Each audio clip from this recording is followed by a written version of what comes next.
Hey folks, welcome back to the Western Southerner YouTube channel. Today I'm going to give you a review of this NRS Axiom Drysuit. I've had it about 18 months now. I paddled like 100 miles in it. I'll tell you what I like about it, tell you some things I could work on, put it on, show you how it fits, and then I'll offer a little bit of comparison between this one and my buddy's Drysuit. It's got an NRS Rescue Drysuit. Okay, first things first, it's Gore-Tex Pro. It's definitely waterproof and breathable. I didn't have any issues with the zippers. It's got one pocket up here, which is big enough to maybe put an inReach or a cell phone in, which is nice. It's got some adjustable kind of waistband Velcro here. It's a little snug for me, but not bad. And I got good range of motion in this thing.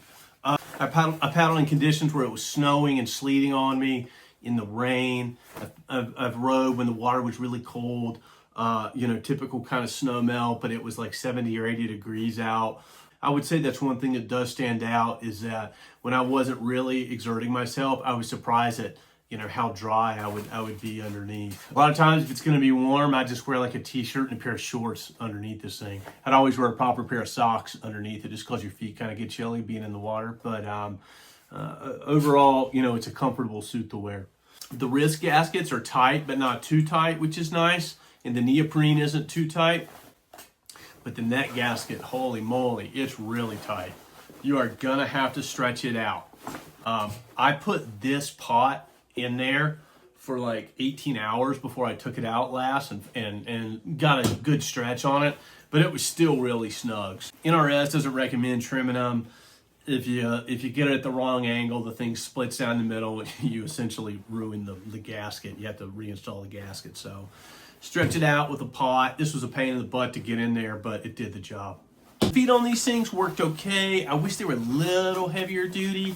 I guess I worry long term about like sand or rocks kind of like wearing down this material. And these cuffs are, there's a little bit of elastic here, but I guess I kind of wish these came further down, these gaiters. I think they could probably work on this design down here a little bit, maybe beef it up, but I didn't have any issues with it. So as far as putting it on and taking it off goes, it's a dry suit, it's a pain. You really got to get the zipper all the way undone in the back. Otherwise, you're not going to be able to fit in this thing. But you get it all the way zipped back though, you reach over and you yank that zipper, man, and it seals up fine. So, all right, I'm gonna put this thing on and show you how it fits. Okay, I got the bottom half on. So, first arm goes through easy. This is a size XL dry suit. I'm 6'2", about 210 pounds. I got 35, 36-inch waist, 11.5 shoe. Pretty much wear a size XL shirt and everything, so. Gotta reach way back here. Get this bad boy on. Zip it down so when you reach up underneath and finish the job here. Make sure you lock it in. There it is. If you're really skinny, you can snug these up here. Obviously, it's got a zipper on the front here, which is nice. My size 11.5 shoe still has a little bit of room to fit. So if I was a 13, I'd still be pretty comfortable. Fits good. This neck is snug now. I guess if you go in the drink, you want a snug neck, so makes sense. Okay, so one last piece. A friend of mine just got the NRS SAR Drysuit. It's red. It's got some reflective tape on it. It's less expensive than this one. It's not Gore-Tex. It's like tri-point or tri-tip or something. I can't remember the material name, but it sounds like it's like a proprietary NRS waterproof breathable material. His had knee pads in it. That seemed like that was pretty cool. For search and rescue operation, obviously that makes sense.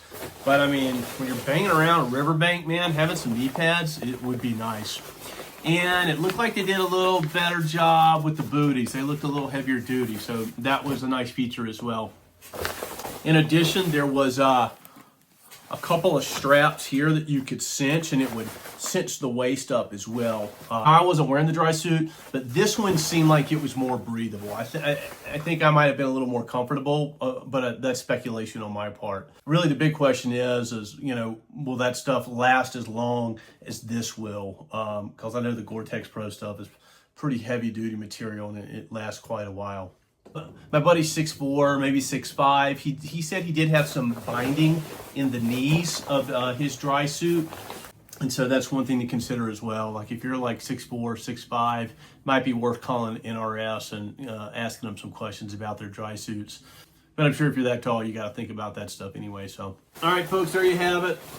Pretty good dry suit overall. Time will tell, but you know, 100 miles and 2 seasons of paddling, and it's still doing pretty well. So, take care and stay tuned for the next video. Thanks.